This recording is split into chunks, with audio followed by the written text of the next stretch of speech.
Hey everyone, कैसे हैं आप सब। आज हम चैप्टर पढ़ेंगे स्तूपा के बारे में पढ़ते हैं।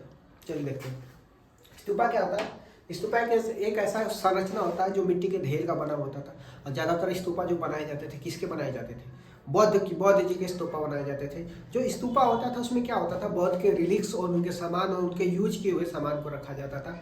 और स्तूपा में जो पहला वाला जो ऊपर का जो ढेर होता था जिसको अंड बोला जाता था, और अंड के ऊपर क्या होता था, हर्मिका, और हर्मिका के ऊपर क्या होता था, एष्टी होता था। क्या होता था? एष्टी होता था।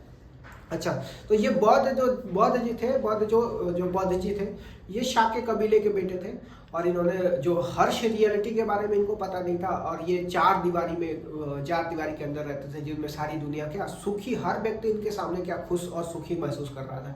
तो एक दिन उन्होंने अपने साथी को लेकर के बाहर गए और तब पता चला कि वास्तविक दुनिया क्या है। उन्होंने एक वृद्ध आदमी को और एक मरे हुए आदमी को और एक सन्यासी को देखा और एक बीमार आदमी को देखा। तो उनको पता चला कि जो सन्यासी है सबसे खुश है, और इस वजह से वो क्या करते हैं, अपना सन्यासी बनने के लिए ठान देते। तो फिर बौद्ध जी क्या होता है, अपना घर छोड़ करके सन्यास बनने के लिए चले जाते हैं। और बहुत सारे अलग अलग तरीके से वो अपना सन्यासी बनने का कोशिश करते हैं, जिसमें अपने आप को बहुत कष्ट देना स्टार्ट कर देते हैं। एक बारी तो उनका डेथ होने स्टार्ट हो गया था। कड़ाके की ठंडी में जा करके तपस्या करना स्टार्ट कर दिए थे। लेकिन तब उन्होंने सोचा कि नहीं, ये तरीका अच्छा नहीं है जो अपने आप को कष्ट दे। तब उन्होंने क्या किया था, बौद्ध जी ने तब ये दूसरा तरीका अपना खाया था। तो जो बौद्ध जी का जहाँ पे जन्म हुआ था वो कहाँ पे हुआ था? बौद्ध जी का जन्म हुआ था आपका लुम्बिनी में हुआ था। और उन्होंने अपना ज्ञान प्राप्त कहाँ पे किया था? तो बोध गया में ज्ञान प्राप्त किया था। और उन्होंने पहला उपदेश कहाँ पे दिया था? तो पहला उपदेश उन्होंने सारनाथ में दिया था। और कुशीनगर में बुद्ध जी का क्या होता था? बुद्ध जी का निम्बान प्राप्त हुआ था। ठीक।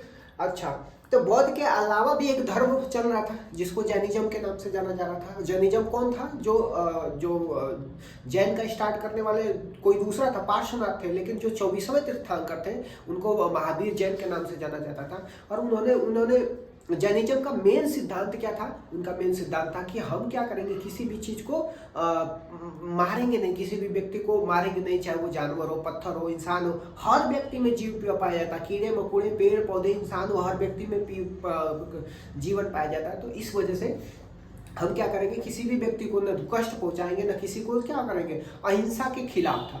तो जैन जी के 5 प्रमुख सिद्धांत हैं, जिसमें करना चोरी नहीं करना, जिसमें झूठ नहीं बोलना, जिसमें बहुत सारे धन का इकट्ठा नहीं करना, जिसमें शादियां नहीं करना। तो ये कुछ 5 सिद्धांत थे जैनिज्म के 5 सिद्धांत थे। ठीक। अच्छा, जैसे बौद्धिज्म और जैनिज्म दुनिया में चल रहा था, पहले भी हिंदुइज्म चल रहा था। तो हिंदुइज्म में ये सिस्टम था कि वर्णा सिस्टम था, लोगों को कास्ट के हिसाब से जो होता था, ब्राह्मण हो गया, क्षत्रिय हो गया, वैश्य हो गया, शूद्र के हिसाब से डिवाइड किया गया था। तो इस वजह से लोग परेशान हो गए थे। तो धीरे धीरे लोग जैनिज्म और बौद्धिज्म में चले आए थे। ठीक।